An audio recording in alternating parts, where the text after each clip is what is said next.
Friends, నమస్తే అండి. Welcome to our channel. ఈరోజు నేను గ్రేవీ కర్రీలోకి ఎంతో టేస్ట్నిచ్చే కసూరి మెంతిని ఎలా తయారు చేయాలో చూపించబోతున్నానండి. నేను చూపించిన విధంగా చేస్తే సంవత్సరం నిల్వ ఉంటుంది. అంతేకాదు సంవత్సరం అంతా కూడా చాలా క్రంచీగా ఉంటుంది.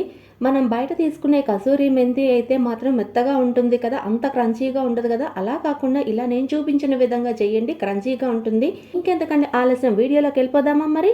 నేనైతే ఇక్కడ పెద్ద కట్ట ఉన్నటువంటిది మెంతికూరను తీసుకుంటున్నానండి. మనం కసూరి మెంతికి అయితే పెద్ద మెంతాకైతేనే బాగుంటుంది. చిన్న మెంతాకైతే మనం కసూరి మెంతి చేసిన తర్వాత అంత బాగోదు. శుభ్రం చేసిన మెంతాకులోని ఆకును మాత్రమే తీసుకోవాలండి, కాడలన్నవి తీసుకోకూడదు. ఇలా తీసుకున్న మెంతాకులోని ఎక్కడైనా పండుటాకు కానీ లేదా ఆకు బాగోలేంది కానీ వస్తే తీసేయాలండి. ఇలా శుభ్రం చేసిన ఆకుని నేను చేస్తున్నప్పుడే నేనైతే ఒక క్లాత్ మీద వేసుకున్నాను. ఇలా వేసుకోవటం వల్ల మన ఇన్ కేస్ ఎక్కడైనా ఆకు బాగోంది వచ్చినాను, పండుటాకు వచ్చినా తీసేయడానికి చాలా ఈజీగా ఉంటుంది కదా. అందుకైతే నేనైతే ఇలా చేస్తున్నాను. మనం శుభ్రం చేసిన మెంతాకుని ఒక బౌల్లో షిఫ్ట్ చేసుకోవాలండి. ఇలా చేసుకున్న తర్వాత ఇక్కడ నేను ఎంత పెద్ద ఐస్ పీస్ చూపిస్తున్నానో చూడండి. ఇంత పెద్దది వేసుకొని తర్వాత ఆకు మునిగే అంతవరకు వాటర్ పోసుకొని ఐస్ పీస్ మెల్ట్ అయ్యేంతవరకు అలా ఉంచేసేయాలండి. ఇన్ కేస్ మీ దగ్గర ఐస్ పీస్ లేదనుకోండి, నార్మల్ వాటర్ ఆకు మునిగే అంతవరకు పోసుకొని ఫ్రిడ్జ్లో ఒక 3 గంటలు ఉంచేసుకోండి. ఇలా ఉంచుకోవటం వల్ల మన మెంతాకు అన్నది కొంచెం గట్టి పడుతుంది. అంతేకాదండి, కలర్ కూడా చేంజ్ అవ్వదు. అది మెల్ట్ అయిన తర్వాత మనం మెంతాకుని చూపిస్తున్నాను చూడండి. కలర్ అన్నది ఎంత బాగుందో కదా. ఇలా వచ్చిన మెంతాకుని మనం డ్రైన్ అవుట్ చేసేసుకోవటం అనండి. ఇలా డ్రైన్ అవుట్ చేసుకున్న తర్వాత ఒక 10 నిమిషాలు అలా వదిలేసేయండి.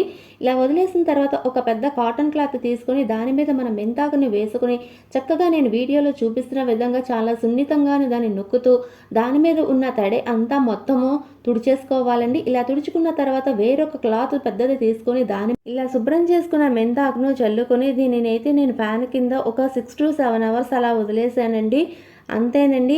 ఇది మాత్రం నీడలో మాత్రమే ఆరబెట్టుకోవాలి, ఎండలో మాత్రం అసలు పెట్టుకోవద్దు. ఇలా పెట్టుకున్న తర్వాత నేనైతే ఇక్కడ మెంతాకు చూపిస్తున్నాను చూడండి ఎలా వచ్చిందో.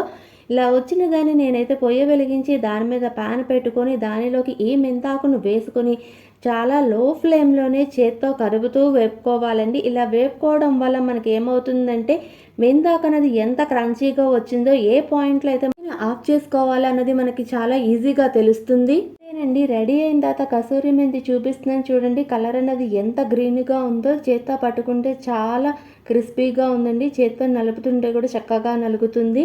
ఇలా చేసుకున్న కసూరి మెంతి మీరు 8 బాక్స్లో కానీ లేదా జిప్ లాక్ బ్యాగ్లోనే కానీ పెట్టుకుంటే ఇది 1 year దాకా స్టోర్ ఉంటుంది. అంతేకాదు ఫ్రెండ్స్, ఇలా చేయటం ప్రాసెస్ అనేది మీకు లెంతీగా ఉంది, మీ దగ్గర టైం లేదు అంటే మీరు మాత్రం ఒక మెంతాకును తెచ్చుకొని దాన్ని శుభ్రం చేసుకున్న తర్వాత ఒక ప్లేట్లో పెట్టుకొని ఒక 3-4 రోజులు అలా వదిలేసేయండి. కానీ అది మాత్రం ఎండలో పెట్టకండి. అలా ఒక నీడలోనే మాత్రం మీరు ఉంచుకుంటే మాత్రం అది కూడా కసూరి మెంతి అవుతుంది. అలా చేసిన కసూరి మెంతి కూడా నేను ఇక్కడ చూపిస్తున్నాను చూడండి. కానీ ఇది మనం ఇప్పుడు రెడీ చేసుకున్నంత గ్రీన్ కలర్ ఉండదు, అట్ ద సేమ్ టైం క్రంచీగా ఉండదు. ఇది కూడా 1 year స్టోర్ ఉంటుంది.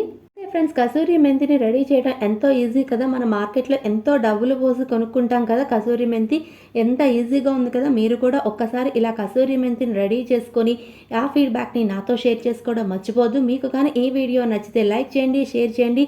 ఇలాంటి మంచి మంచి రెసిపీస్ కోసం ఈ ఛానల్ని సబ్స్క్రైబ్ చేసుకోండి. Thanks for watching.